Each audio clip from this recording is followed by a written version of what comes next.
তার উপরে তাওয়াক্কুলকারীর কোনো ভয় নাই, লা খাউফুন আলাইহিম, তার জন্য কোনো ভয় নাই, কোনো চিন্তা নাই। আজকে আমি আপনাদেরকে একটি শিক্ষণীয় ঘটনা দেখাচ্ছি। আমরা যখন বাড়ি থেকে বের হব, আমরা পড়ব বিসমিল্লাহি তাওয়াক্কালতু আলাল্লাহ। একটি হরিণী পানির পিপাসায় কাতর হয়ে সে একটি নদীর কাছে গেল, নদীতে নামলো পানির জন্য। হঠাৎ করে সে ডান দিকে তাকিয়ে দেখে একজন শিকারী তার দিকে তীর তাক করে দাঁড়িয়ে আছে। এবার হরিণী বাম দিকে তাকিয়ে দেখে একটি শের, একটি বাঘ তাকে খাওয়ার জন্য, শিকার করার জন্য দাঁড়িয়ে আছে। হরিণী পিছনে তাকিয়ে দেখেন জঙ্গলায় আগুন লেগেছে।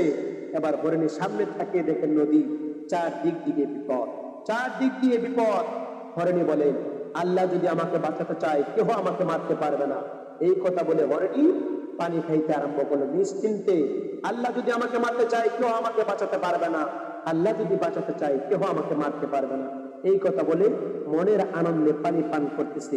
ওই দিক দিয়ে আমার আল্লাহ পাক রব্বুল আলামিন বাতাস আরম্ভ করে দিলেন, বৃষ্টি আরম্ভ করে দিলেন। বাতাসের কারণে তীর সঠিক জায়গায় না লাগে, হরিণের জায়গায় না লাগে, বাঘের শরীরে লেগেছে। বাঘ ওই শিকারীকে তাড়া করেছে।